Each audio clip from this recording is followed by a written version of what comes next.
VCY America presents Crosstalk, a nationwide call-in program discussing issues that have an effect on our families, our communities, our churches, our nation, and our world. Crosstalk, an opportunity for you to voice your concerns for biblical principles. And now live by satellite and around the world on the internet at vcyamerica.org. Here is today's Crosstalk. Thank you for joining us on Crosstalk. It's a Friday news roundup and comment program here today. We're so glad you've joined us. Every day here this week, covering many, many important issues. Our thanks to Sandy for so many stories here that she's prepared for us today. And we've got Cheryl on the phones today, and also thankful for Dennis in the control room and our team here at VCY America. Friends, as we share a number of stories, it's like this world is in great turmoil, and sometimes it causes us angst in our own lives, and to be upset and to have our hearts and minds bothered. I'd just like to begin our program today with a verse of Scripture from Psalm 46, verse 1, that is important that we repeat over and over again in our own minds to keep our perspective proper. It says, God is our refuge and strength, a very present help in trouble. And friends, when the circumstances of life, when all the situations in the world seem very overwhelming to you, just remember it is God who is our refuge and our strength. With that in mind, we're going to cover a lot of world events today. We're going to begin with what's happening with Iran, the Middle East, and cover numerous other issues on the broadcast here today as well. But sadly, the news came out of 6 American soldiers that were killed. The U.S. military, I'm looking right now at Newsmax.com, the U.S. military says a KC-135 refueling aircraft supporting operations against Iran crashed in western Iraq, killing all 6 of its crew members. U.S. Central Command said the crash followed an unspecified incident involving 2 aircraft in friendly airspace and that the other plane landed safely. U.S. Central Command confirmed Friday that all 6 of the crew members on board the crashed plane have been confirmed dead and that the rescue efforts are continuing. He said that the circumstances of the crash are under investigation, but that the loss of the aircraft was not due to hostile or friendly fire. More information will be forthcoming. From JNS.org, the Iranian Supreme Leader, Mojtaba Khamenei, on yesterday, published his first written statement since assuming office on March 8th, vowing to avenge the blood of the martyrs, including his father, Ayatollah Ali Khamenei. Tehran's revenge is not limited to the martyrdom of the great leaders of the revolution alone, the Supreme Leader wrote in his remarks, which were read on state TV and posted to X. No public sighting of him, though, we understand to this point. Also from Just the News, Mojtaba told the Gulf Arab states to shut down U.S. bases amid the war with his country. These countries must clarify their position regarding those who have attacked our beloved homeland and killed members of our people. He said, I recommend that they shut down those bases as soon as possible because by now they must have realized that the United States' claims of providing security and peace have been nothing more than a lie, Khamenei said.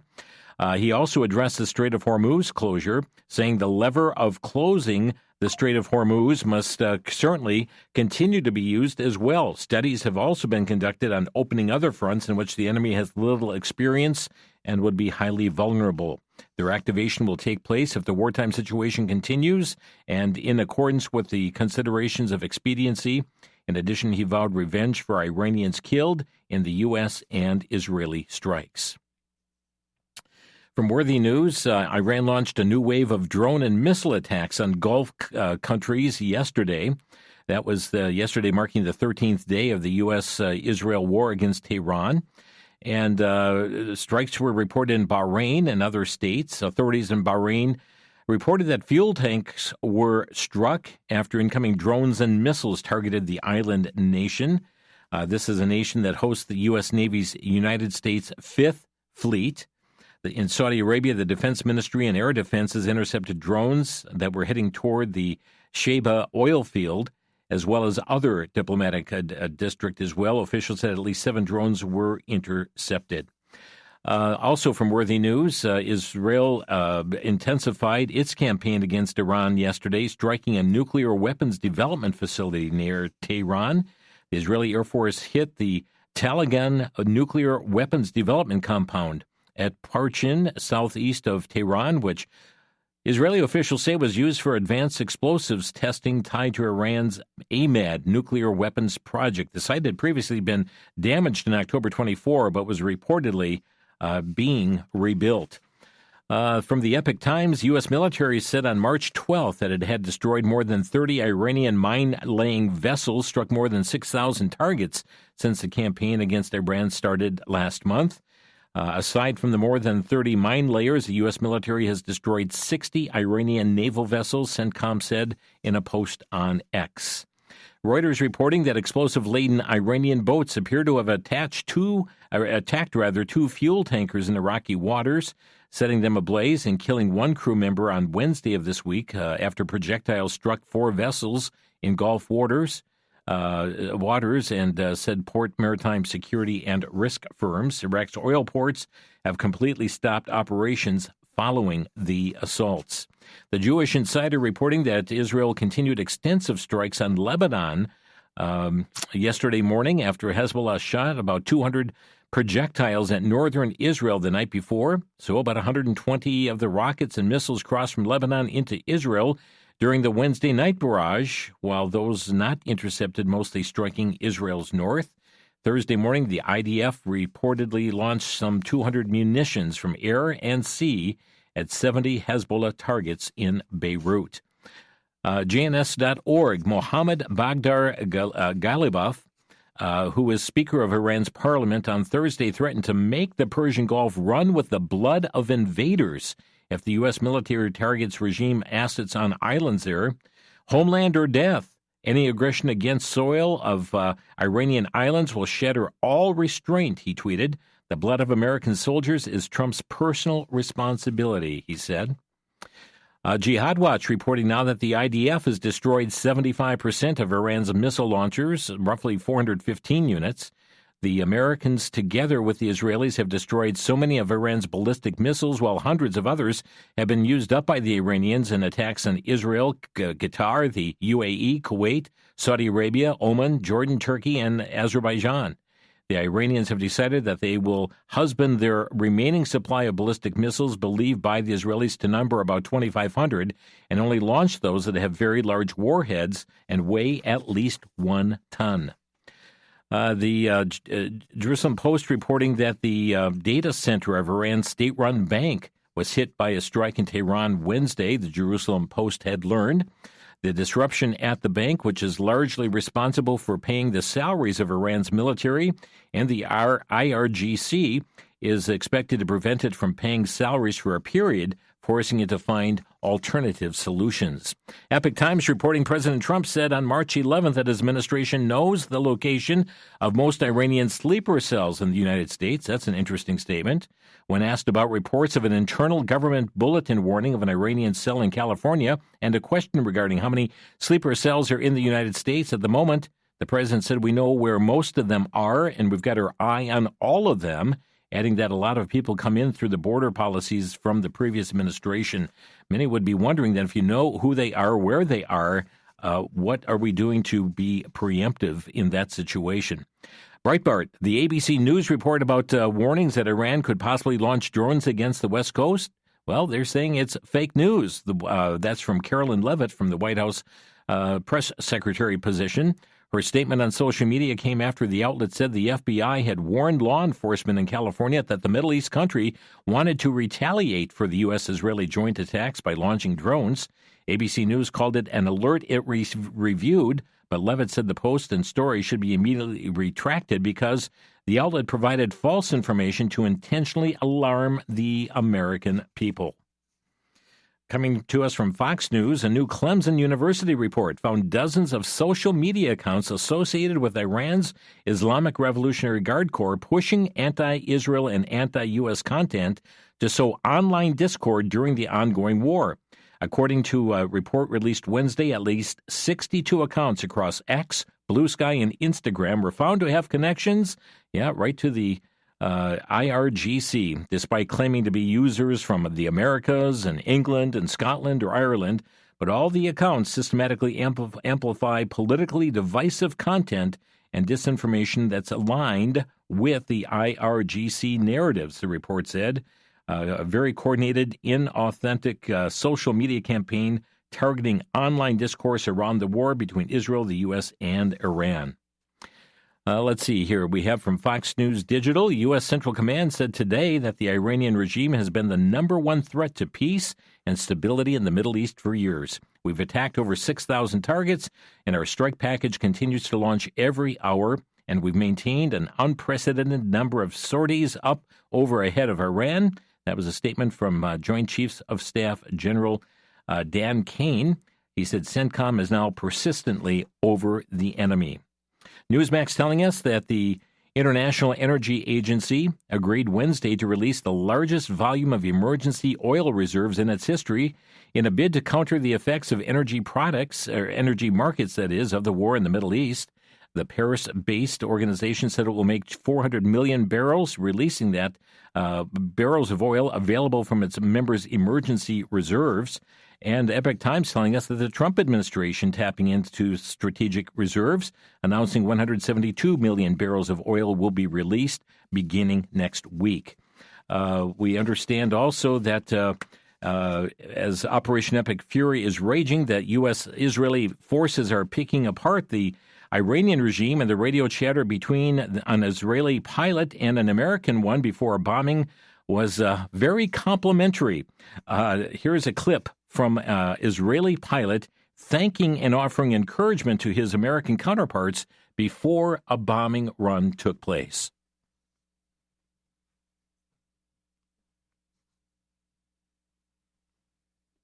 No, for us to fight. Tell you what, we're going to start that over again. Let me play that here. Mobile 97. Go for 97. It is a great honor for us to fight with you. You're doing a great job. Thank you very much. Likewise, gentlemen. Please be safe out there. Strike hard. See ya. Very interesting comments there. Strike hard. The complimentary comments taking place from Israeli pilot there. Also interesting from California, the gas prices, everybody's talking about it, and yet they're lower than at some points in the Biden administration. But Secretary of Energy Doug Burgum responded to allegations made by California Governor Newsom, who blamed President Trump for the rising prices. Here's what he had to say. You guys are responsible for the fact that his gas is over $7 a gallon. What do you say to him? Well, wow, that is something coming from California because, of course, under Gavin Newsom, California used to have 40 refineries. Now they have 8. 2 more are closing. They're going to be down to 6 with Chevron and Valero closing. California is the most energy-dependent state in America. 63% of their oil gets imported. Now they're going to be importing refined product into San Francisco Bay and into Long Beach every day just to keep their fleet. They have the largest number of internal combustion cars in America in California, and more than any other state even has vehicles. And, of course, they've been trying to eliminate those and doing that, which then puts us dependent on China. Right. I mean, their energy policies are as crazy as Europe. And part of the reason why their prices are so high is they've restricted supply and killed their own economy. Interesting indeed. And some are asking the question about those Iranian bombs that have been going off. Just what if they had nuclear warheads? Something to think about. I'll tell you this, God is our refuge and strength, a very present help in trouble. Back in a minute. Back to Genesis with Dr. John Morris, scientist with the Institute for Creation Research. Dr. Morris, now we know there are volcanoes here on Earth, but are they found anywhere else in the solar system? Chris, we find evidence of volcanism on all of the rocky planets and many of the moons.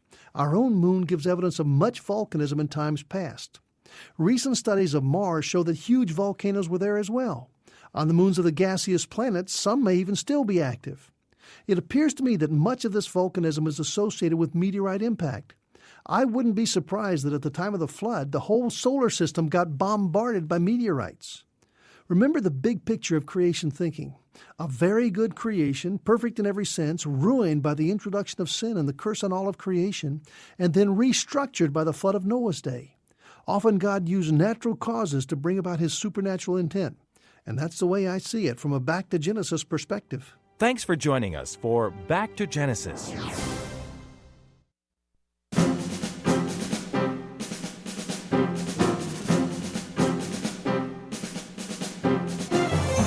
You're listening to Crosstalk on VCY America. Thank you for tuning in. And friends, take time to thank the local station that provides you Crosstalk. Get behind them, support them financially. They provide the airtime for Crosstalk. We're so grateful for it, just to keep you informed on many, many critical issues. So we continue our news roundup and comment program here today. There have been assassination attempts against President Trump. And as just the news points out, while one of the plotters behind the Iranian intelligence-linked assassination attempt against Donald Trump has been convicted in U.S. federal court, another man now has been charged in a separate plot to assassinate the then candidate in 2024, believed to still be in hiding in Iran. The Justice Department have filed charges now against Afghan national Farhad Shakari and Pakistani national Asif Merchant found guilty by a Brooklyn jury last week. Shakari was charged in the Southern District of New York with murder for hire, conspiracy to commit murder for hire, money laundering, conspiracy, providing material support to a foreign terrorist organization, conspiring to provide material support to a foreign terrorist organization, and conspiracy to violate the International Emergency Economic Powers Act and sanctions against the government of Iran. Also, WND.com tells us a Florida woman who created TikTok videos urging MAGA supporters of Donald Trump to be shot on sight was convicted Tuesday in federal court. This is Desiree Doreen Sigari, 41 years old, of Sarasota, Florida, found guilty of interstate communication of a threat to injure after posting a disturbing video August 17th in which she put a mortal target on everyone who wants to make America great again. The Epoch Times reporting the U.S. Embassy in Quito, Ecuador, announced Wednesday the opening of the first FBI office in the country. Ecuadorian officials will work alongside the office in a move that strengthens diplomatic relations between the U.S. and Ecuador, and also fighting drug trafficking. The office will focus on a number of tasks with local officials as the Ecuadorian president also cracks down on organized crime during his administration. Really fighting against narco-terrorism. Western Journal reporting that Senate Majority Leader John Thune announced yesterday that he will be bringing the Save America Act to the floor for a vote next week. The legislation, which President Trump supports, requires Americans to show proof of citizenship, to register to vote in federal elections, and to present photo ID when voting, as well as places limits on mail-in voting, but makes it available for those who are disabled, those serving in the military, or those traveling out of their home state. The Senator Thune argued Thursday that there could be only two reasons why Democrats in Congress oppose the Save America Act. First, it may be that they just reflexively are against it because Republicans introduced it. Or, he continued, Democrats believe that they are, in fact, people out there voting illegally and that it's benefiting Democrats and they want to keep it going. Other provisions in the legislation include preventing males from competing in female sports and not allowing gender transition procedures to be performed on minors. Thune concluded, quote, I can't guarantee an outcome on this legislation, but I can guarantee that we are going to put Democrats on the record that they will be forced to defend their outrageous position on these issues and explain to the American people why common sense and the Democratic Party have parted ways. Polls have shown 83% of Americans want the Save America Act. They want that voter ID to be given. Now, there has been some interesting developments on this as well. The White House Press Secretary Carolyn Leavitt Tuesday called out Democratic claims that the Save America Act would bar women who've changed their last names after marriage from voting. She calls it a huge myth. I'd like to just play a quick clip from her news conference this week. My first question is actually about the Save America Act. So one of the biggest things that the Democrats are saying, the claims that they're making, is that the Save America Act, it would prevent married women from voting in elections or make it harder for them. What do you have to say to those claims? Is there any validity to them, and where do you think they're getting this from? There is zero validity to these claims, and I'm glad that you brought them up, because you have the Democrats who have created this myth, and it has been perpetuated, unfortunately, by many in the mainstream media. Let me be very clear. The Save America Act does not prohibit anyone from voting with the exception of illegal aliens. And the greatest way to disenfranchise American citizens from voting in American elections is to allow illegal aliens to vote, which is what Democrats want to do. We see it taking place in Democrat jurisdictions at the state and local level across this country. So the Save America Act corrects that. And as far as married women who have changed their name, if they're already registered to vote, they're entirely unaffected by the SAVE Act. And for the small fraction of individuals who have changed their name or their address, they can still register to vote, of course. They just have to go through their state processes to update that documentation. And this is something that the American people, married women, and minorities, and people all across this country who Democrats are insultingly saying cannot do this, they're already doing it every day, going to the Social Security office, going to the DMV, and I think it's frankly insulting that the Democrats are saying that there's certain groups of people in this country who aren't smart enough to update their documentation to allow them to vote. Again, this is a huge myth, and thank you for giving me the opportunity to address it. And that is White House Press Secretary Carolyn Leavitt as she dealt with the myth about the Save America Act. Fox News reporting that President Trump vowing to reject signing any new bills into law until the Save America Act is passed by the Senate. Well, Florida is not waiting. Daily Signal reporting that the Florida Senate passed voter ID legislation yesterday, sending the bill to Governor DeSantis. This is a bill to strengthen the verification process for voter citizenship status. Passed the Florida Senate 27 to 12. The bill passed the House 83 to 21 last month. Prior to this vote, Governor DeSantis announced in a social media post that he would sign this bill into law. Let's go up to Michigan from JNS.org. The U.S. Department of Homeland Security identified the suspect accused of driving a car into Temple, Israel in West Bloomfield, Michigan, and shooting at security guards as Ayman Mohammad Ghazali, who was born in Lebanon, entered the United States on May 10, 2011. As the husband of a U.S. citizen, he obtained an immigrant visa and became a U.S. citizen in 2016, the department said. CBS News reported that he lost relatives in an airstrike in Lebanon 10 days prior, in addition to the head of security at the temple who was hospitalized when the gunman hit him with a car that he drove into the Reform Synagogue. 30 police officers taken to the hospital due to smoke inhalation from a resulting fire. The suspect killed following a shootout with the guards. Also, Daily Caller reporting that the person who was killed after opening fire at Old Dominion University, identified as Mohammed Jalla, a former National Guardsman who was convicted of supporting the Islamic State of Iraq and Syria, that's ISIS, in 2017. Media reports had indicated police confirmed that one person had died, 2 others were wounded in the shooting. Pamela Geller at the Geller Report quotes Reuters here. Norwegian police said Wednesday that they had apprehended 3 brothers suspected of carrying out Sunday's bombings at a U.S. embassy in Oslo. It's an attack investigators have branded as an act of terrorism. The powerful early morning blast from an improvised explosive device, IED, damaged the entrance to the embassy's consular section, but caused no injuries, Norwegian authorities have said. The 3 suspects are in their 20s. Norwegian citizens with a family background from Iraq, police have said. From FoxNews.com, the U.S. consulate in Toronto was struck by gunfire early Tuesday morning, what authorities are calling a national security incident. The Epoch Times, the Senate on March 12th failed to advance legislation to fund the Department of Homeland Security, extending the agency's partial shutdown into its 27th day.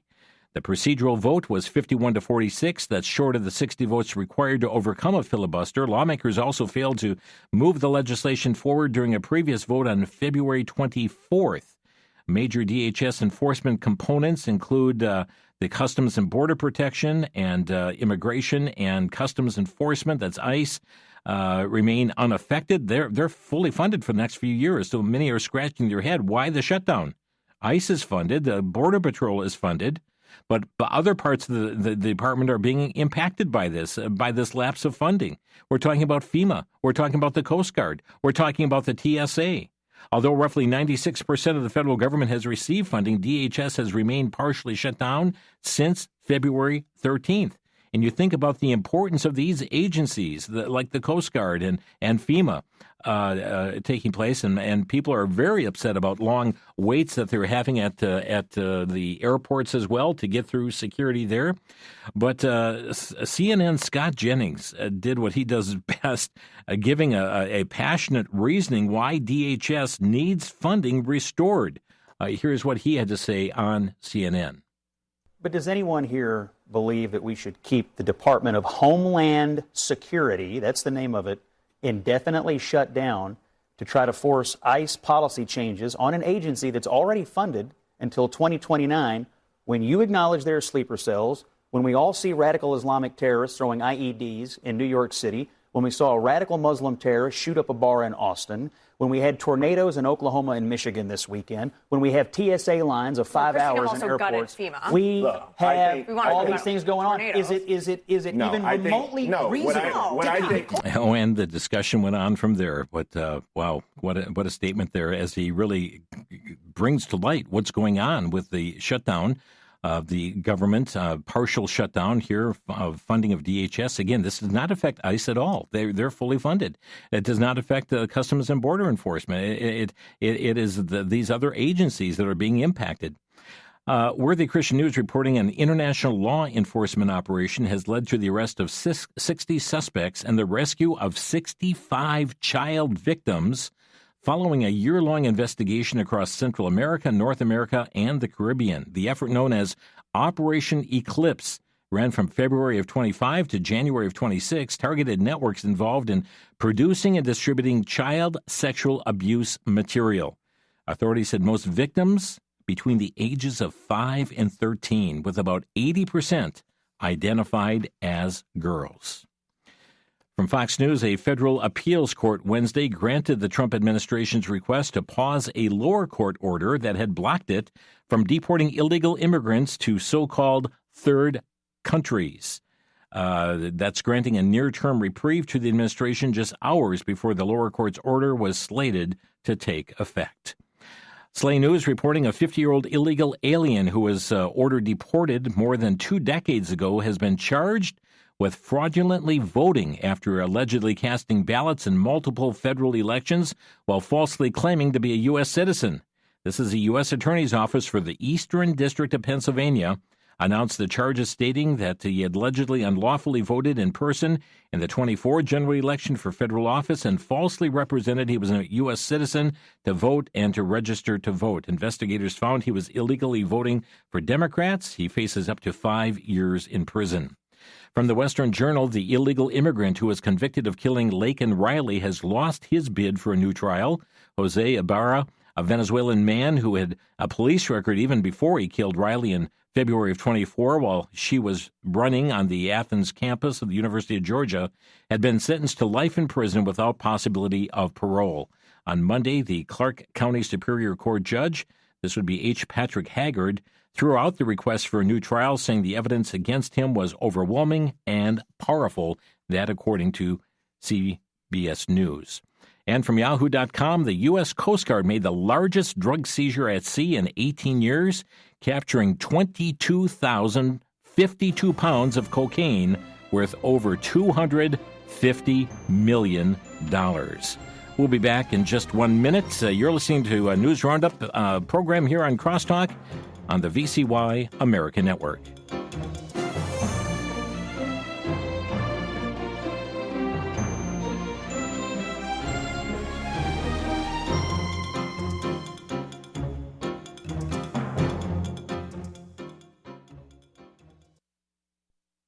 Proverbs 21 verse 1 says, "The king's heart is in the hand of the Lord, as the rivers of water.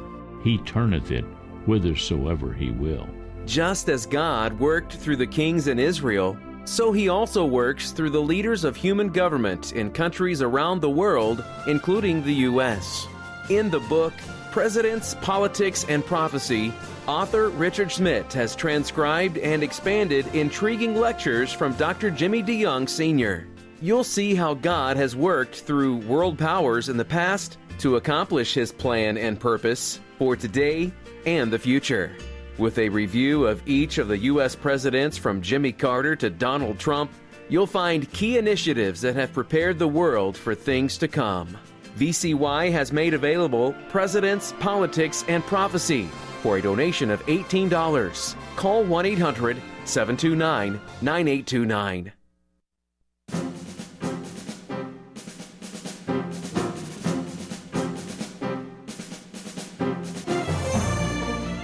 You're listening to Crosstalk on VCY America, and friends, here we go again. What are you talking about, Jim? Well, No Kings 3 Day. Yeah.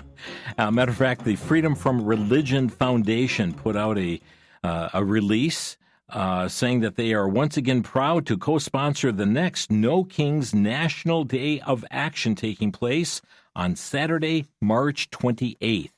They boast that there are 2,200 No Kings Day events planned in all 50 states, Washington, D.C., and a dozen other countries. The flagship gathering will take place, guess where? Right in the Twin Cities. WesternJournal.com reporting that the Alabama House Republicans advanced a new measure meant to deter church disruptions with substantial prison sentences and fines. The legislation comes weeks after left-wing activists invaded a church in St. Paul, Minnesota, over one of the pastor's work with ICE. The bill would charge those who interrupt religious services in Alabama up to 10 years in prison, fines up to $15,000 or more. That's according to a report from the Alabama Reflector. If it did pass the Alabama House on Tuesday with a vote of 75 to 27. WNG.org, U.S. Representative Kevin Kiley of California said during a Monday virtual press conference that he has asked the House clerk to change his party registration from Republican to Independent immediately. He announced last week that he would run for re-election in California with no party affiliation, but Monday's announcement will move him out of the party earlier than anticipated. Troubling release coming to us from, through Jihad Watch. The UK Boy Scouts now are offering a badge for Islamophobia Awareness Month. In the UK, the Boy Scouts, there's not a badge for Christians, a Christian badge or a Sikh badge or a Jewish badge or a Hindu badge, but now an Islam badge, yes, for Islamophobia Awareness Month. Jewish Insider reporting that Columbia's University anti-Israel protest leader Mahmoud Khalil is scheduled to speak at this week's annual South by Southwest Festival in Austin, Texas. At Columbia, Khalil was a key organizer of the anti-Israel encampment in April of 24, a 2-week demonstration in the center of campus during Israel's war in Gaza. The demonstration included several incidents of assault on Jewish students. Protesters used threatening and anti-Semitic slogans, including "Go back to Poland," signs with the Hamas symbol and the words "I'm with them," and chants calling for Hamas attacks on Tel Aviv. Now, there was no such demonstration on campus when October 7th happened, when all these Israelis were killed. But when Israel goes to defend itself and to mete out her vengeance, that's when the protesters took to action. The Daily Caller reporting tax hikes that Socialist Democratic New York Mayor Zoran Mamdani campaigned on appear poised to come to fruition despite Democratic New York Governor Kathy Hochul's vow not to raise taxes. The Democratic-dominated New York State Assembly on Monday night released a budget proposal including corporate tax increases and an income tax increase for wealthy. Mamdani has called for increasing both New York's corporate tax and placing a 2% tax on New York City's highest earners to pay for his various proposed expensive social programs like fast and free buses, city-run grocery stores, and taxpayer-subsidized child care. Final budget will require the approval of the governor. New York consistently ranks among the highest tax states in the nation, even without those proposed increases taken into consideration.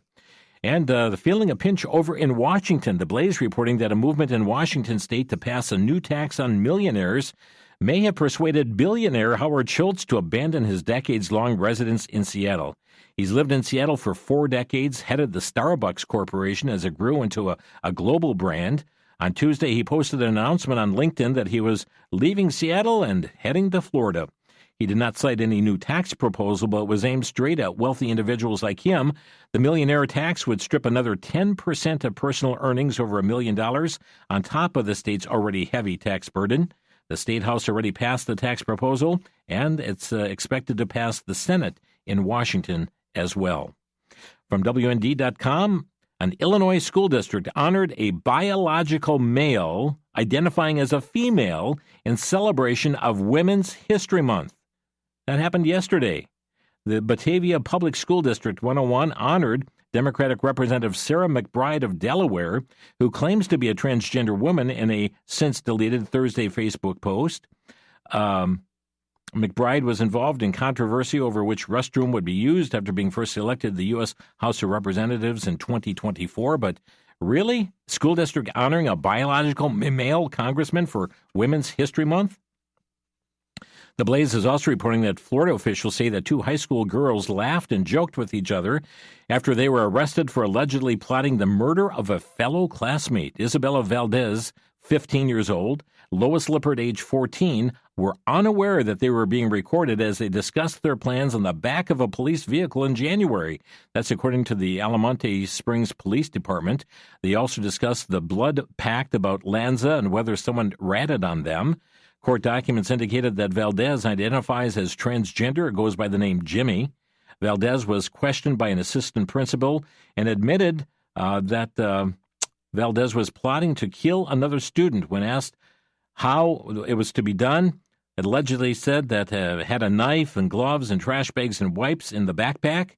And when that backpack was handed over, those items were indeed found inside, and allegedly said that voices were heard saying to kill the victim.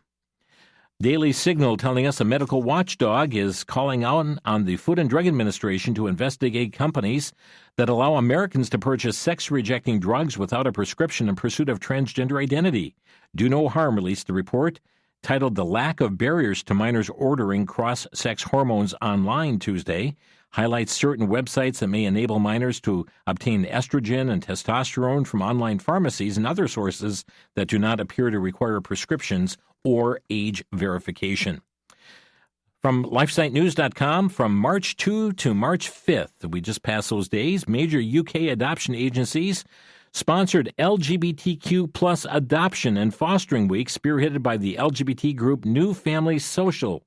The chosen theme was Now is the Time, urging more homosexuals to adopt children. LifeSiteNews.com also reporting Idaho Republican lawmakers took a strong stand against homosexual marriage, voting to reject the Supreme Court's Obergefell v. Hodges ruling as an illegitimate overreach and to urge the court to overturn it. WNG.org, a federal appeals court affirmed this week that West Virginia is not required to cover transgender procedures under Medicaid. A three-judge panel issued an order on Tuesday reversing a lower court's ruling. Let's see, from LifeSiteNews.com, Ukraine's Supreme Court has legally recognized a homosexual marriage between a Ukrainian diplomat to Israel and his partner as a family. The court ruled that a party whose obligations or rights are not directly affected by the verdict cannot challenge the decision, therefore uphold the lower court's rulings. This coming from the capital of Pierce, South Dakota, Pierre, LifeSiteNews.com, the South Dakota Supreme Court this week unanimously affirmed a lower court's ruling that individuals who identify as transgender do not have the right to have the sex or name on their birth certificates changed to reflect their current gender identity.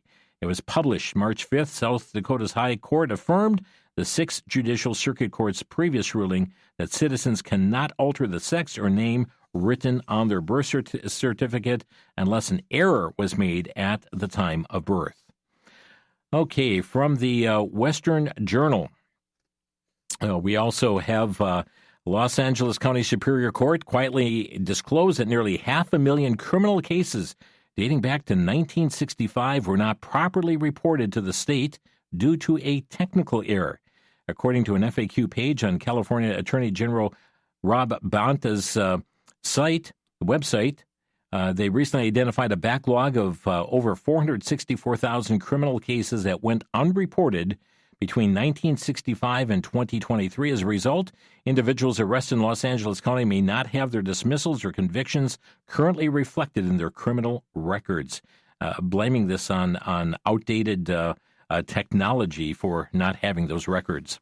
A victory for Moody Bible Institute in Chicago. This is from Alliance Defending Freedom. The Moody Bible Institute of Chicago, they are a private Christian college, had challenged the Chicago Board of Education for discriminating against the school's hiring practices by rejecting Moody students from participating in the city's student teaching program because Moody hires like-minded individuals who agree with Moody's statement of faith. Well, 4 months after filing a religious discrimination lawsuit on behalf of the Moody Bible Institute of Chicago, Alliance Defending Freedom attorneys reached a favorable settlement with the Chicago Board of Education. And as part of that settlement, they've modified their teacher internship agreement, and now they have listed Moody as an approved university partner on its website. Dr. Tim Sisk, Moody Provost, said, "We are deeply grateful that a resolution has been reached reaffirming our constitutional right to hire individuals who are aligned with our core mission and our biblical values."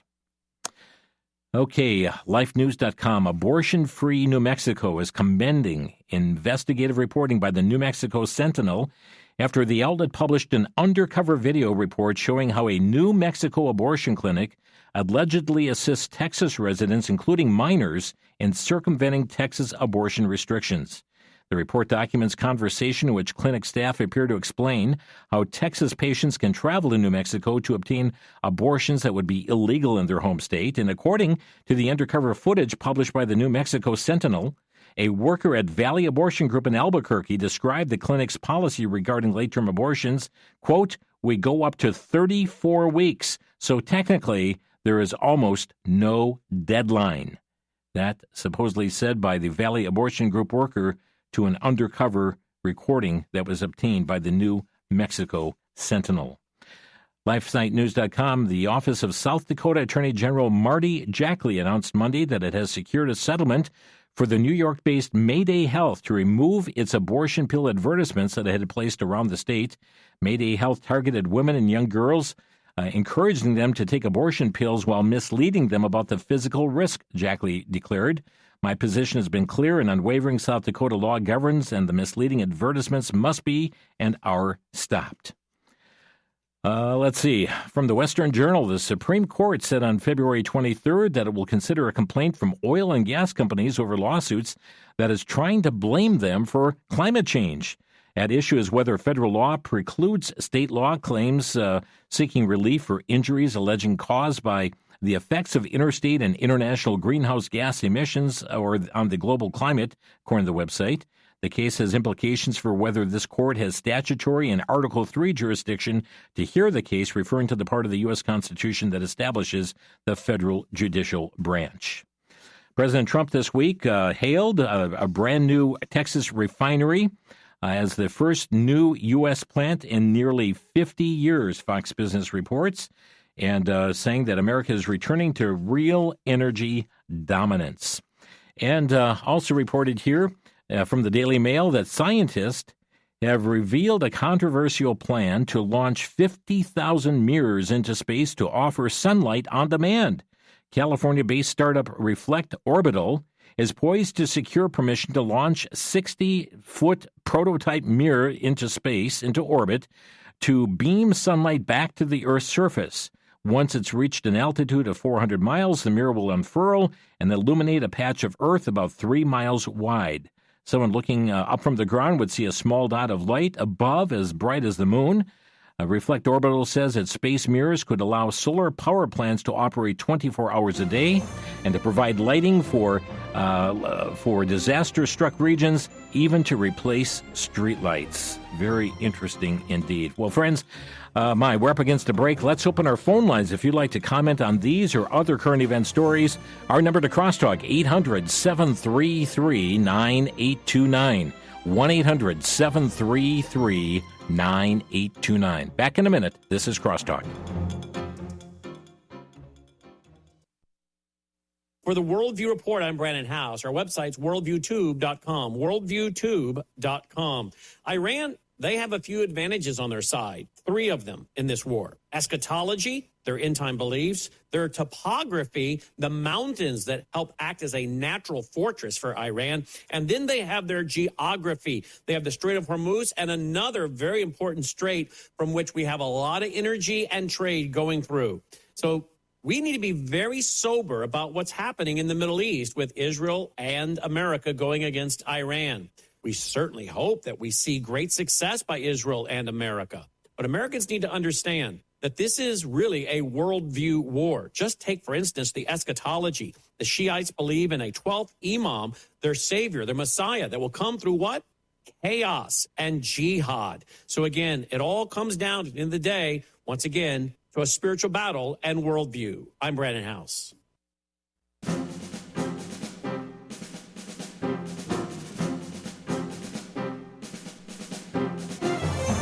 It's the News Roundup and Comment Day here on Crosstalk. And if you'd like to comment on these or other current event stories, the number to Crosstalk, 800-733-9829. That's 800-733-9829. Let's go to Daryl in Delaware. Daryl, you're on the air. Good afternoon. Thank you for taking my call. Just a comment / question on the No King's Day. Wasn't it true that God did not want Israel to have a king? Yes. So why not let them know that they're following God's order to not have a king? Okay. Well, what they're doing is seeking to set up a king, declare that Donald Trump is a king and cannot have kings in that regard. But right. That's I don't know. Just sort of being a little facetious, but hey, thanks for following God's orders here. Yeah. Interesting comeback. Thank you, Daryl. Yeah, and indeed, God wanted them to look to Him, not to set up an earthly king over them. Let's see. Our number, 800-733-9829. Let's go to Burlington. And Linda, you're on the air. Hi, Jim. I just wanted to let people be aware, especially in Wisconsin, that we have a patriot down in the southern part here his name is Harry Waite. And he had proven that the myvotewisconsin.gov website had a flaw that allowed anybody to order a ballot for anybody else, from anyone else, and have it delivered to himself. And he did not do this with any malice, but he returned all of the ballots he received unopened. And the Wisconsin DOJ is trying to persecute him for voter fraud. And he did nothing wrong because there was no other way for him to get the WEC's attention to the matter. And he is going on trial starting March 23rd in Racine County, at the Justice Department there. And I just want everyone to know to be praying for Harry and the trial, because the judge is trying to disallow any of his evidence that would exonerate him. Okay. We just went to the pretrial hearing yesterday, and this judge, Daniel Johnson from Walworth County, was making it clear that he would not allow any evidence that would lead to Harry's intent for doing such a thing. So we're really upset because there were no victims in this. It was purely a whistleblower event. Okay. Thank you, Linda. Thanks for making listeners aware. Appreciate it. Thank you. And that was Linda from Burlington. And again, the number to Crosstalk, 800-733-9829. That's 800-733-9829. 9829 today for Crosstalk to comment on all the stories we presented or other current event stories. We know there's much going on. I see often the stack of things that are behind us that we didn't get covered on the program as well. By the way, Santa Fe, New Mexico, as you are listening in, Liberty Counsel put this out yesterday.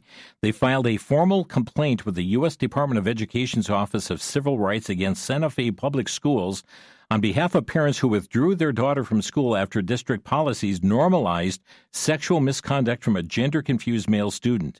The complaint states that these policies allowing students to identify as a different gender and access opposite-sex facilities amounts to sex discrimination against females and violates Title IX student civil rights and parental constitutional rights. Be praying for Liberty Counsel as they pursue this. This is in the Santa Fe Public Schools. We have Nancy calling next from Texas. Hi, Nancy. You're on the air. Yes, Jim. I tried to get on. Can you hear me? Yes. I'm in a car. Yep. Go ahead. With your guest from New York with the pregnancy center, I just wonder, is this abortion pill is making its way into the Islamic community? And then how much influence will Ghalibaf in New York City have over getting rid of an abortion pill. And I don't know, I'm just interested in that. Does anybody see the contrast between Islam not allowing the pill and here we're eating it up? Yeah, it's kind of interesting. I've not seen any study on that particular aspect of it, but indeed, Islam seeks to build their numbers in order to have influence over a community and to increase their strength by numbers. So it's a very interesting question you pose there, Nancy. Thank you for the call. Mm-hmm. We've got Chris calling next from Hawthorne. Hi, Chris. You're on the air. Hi, thanks. In regards to the Iran war, President Trump has to go in there and eliminate the current government, period. Otherwise, they're not going to stop no matter how many weapons they destroy. So that's my opinion. Okay, thank you, Chris. And indeed, there is great determination on the part of the Ayatollah now, the son of the deceased now, Ayatollah Khamenei, and still not having shown himself in public. There has been speculation from the administration, the Trump administration, that he was injured, perhaps maimed, as a result, or disfigured as a result of the bombings that took place early in this campaign. Let's go next to Alice in Arkansas. Hi, Alice, you're on the air. Well, thanks so much for taking my call. I loved what you said at the beginning of the program. And my heart wants to say that the Bible said, if our heart condemn us not, then have we confidence toward God. Jesus has given us a warning that they honor me with their lips, but their heart is far from me. And in Revelation, that you left your first love. I'm saying this to say this. We need a revival in America so that we don't get the surprise attack like they did in Jericho. And the only hope there is behind a scarlet cord, which represents the precious blood of Jesus. God truly help us. Yeah, indeed. Thank you, Alice. And with that, we're going to have to close. We don't have time for any more calls here today, but saw an article in the Washington Stand about America's religious identity continues to evolve and really going the wrong way from 2% to 24%, the rise of religious nuns, N-O-N-E-S, no religion here in the United States is been on the rise, and it has been troubling to see that aspect. It used to be just a couple of percent, now up in the 21 to 22% range.